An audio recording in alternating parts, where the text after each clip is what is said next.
Prime alert पर मैं शुभम शर्मा। नमस्कार दोस्तों, आज दुनिया का सबसे बड़ा मुद्दा भी एक मुद्दा बनकर रह गया है।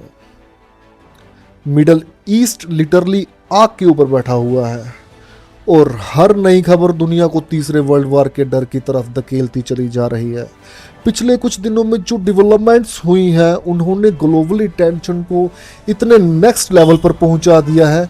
अमेरिका ने ईरान को सीधी धमकी दे दी है कि अगर तेहरान ने अपने स्टांसेस नरम नहीं किए तो मिलिट्री स्ट्राइक्स किसी भी वक्त हो सकती है।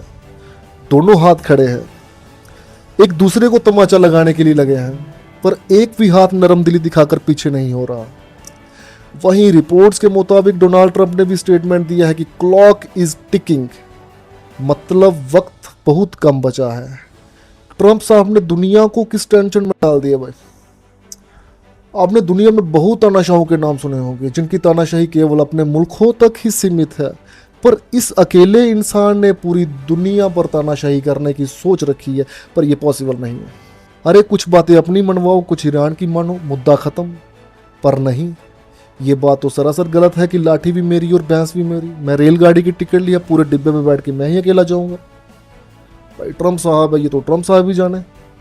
आगे बढ़ते हैं तो वहीं ईरान भी पीछे हटने के मूड में नहीं दिख रहा। तेहरान के लीडर खुलेआम बोल रहे हैं कि अगर अमेरिका और इसराइल ने हमला किया तो पूरा मिडल ईस्ट हिलेगा, हर कोना झुलसता हुआ नजर आ सकता है। ईरान का मीडिया लगातार मिलिट्री की तरफ से करी जाने वाली वार की तैयारियां दिखा रहा है। स्ट्रेट ऑफ हार्मुज के ऊपर टेंशन इतनी बढ़ चुकी है कि ऑयल मार्केट तक हिल गया है। जानकारों का कहना है कि अगर यहाँ फुल स्केल कॉन्फ्लिक्ट नहीं हुआ तो पेट्रोल डीजल के रेट्स दुनिया भर में आसमान छू सकते हैं। जब यूएई के बर्राक न्यूक्लियर प्लांट के पास ड्रोन अटैक हुआ, इस इंसिडेंट ने अमेरिका और इसराइल दोनों को अलर्ट मोड पर डाल दिया। यूएई ने इसे डायरेक्ट सिक्योरिटी थ्रेट बोला है और इंटरनेशनल एजेंसीज भी टेंशन में है। रिपोर्ट्स के मुताबिक न्यूक्लियर रेडिएशन लीक नहीं हुआ, लेकिन अटैक ने पूरी दुनिया को डरा दिया, क्योंकि न्यूक्लियर साइट्स पर स्ट्राइक का मतलब होता है सिचुएशन बहुत ज्यादा आउट ऑफ कंट्रोल है। इजराइल पहले ही ईरान को अपना सबसे बड़ा जानी दुश्मन मानता है। इजरायली फोर्सेस और ईरान ग्रुप्स के बीच लगातार मिसाइल्स और ड्रोन अटैक्स चल रहे हैं। इजराइल का मानना है कि ईरान का न्यूक्लियर प्रोग्राम फ्यूचर में उसके लिए थ्रेट बन सकता है।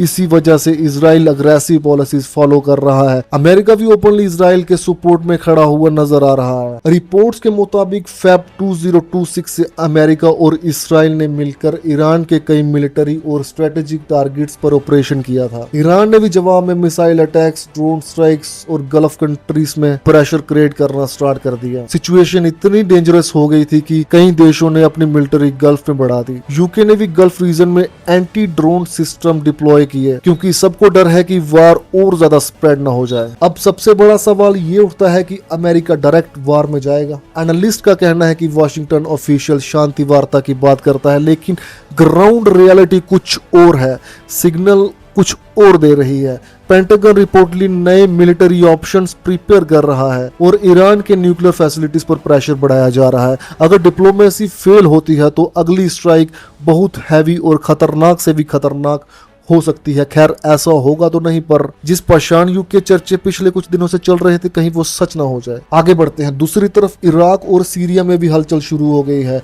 अमेरिका बेसिस को टारगेट करने की धमकियां दी जा रही हैं। अगर ये अटैक्स होते हैं तो अमेरिका का रिस्पॉन्स और ज्यादा डेंजरस हो सकता है। इस कॉन्फ्लिक्ट का इंपैक्ट सिर्फ मिडल ईस्ट तक लिमिटेड नहीं रहेगा। Oil supply, stock market, global economy सब तहस नहस हो सकता है। जबकि पहले ही क्रूड ऑयल के प्राइसेस में जंप देखने को मिल रहा है और इंटरनेशनल इन्वेस्टर्स टेंशन में पड़े हुए हैं। सोशल मीडिया पर भी लोगों का दो कैंप्स में बंटवारा हो चुका है। कुछ लोग इसराइल और अमेरिका को सपोर्ट कर रहे हैं तो कुछ ईरान को विक्टिम बताकर नरम दिली दिखा रहे हैं। इंटरनेट पर प्रोपोगंडा वार इस युद्ध से भी तेज रफ्तार से चल रहा है। ईरान के अंदर इंटरनेट की असुविधा कहे तो रिस्ट्रिक्शंस की रिपोर्ट सामने आ रही है, जिससे दुनिया को ग्राउंड रियलिटी समझने में मुश्किल हो रही है।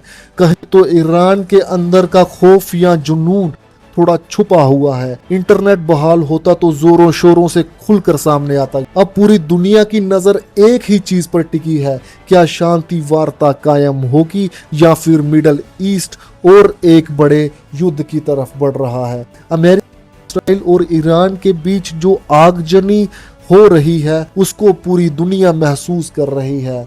हर नया दिन एक नई टेंशन लेकर आ रहा है और जानकार बोल रहे हैं कि अगले कुछ हफ्ते बहुत ही ज्यादा क्रिटिकल हो सकते हैं। धन्यवाद।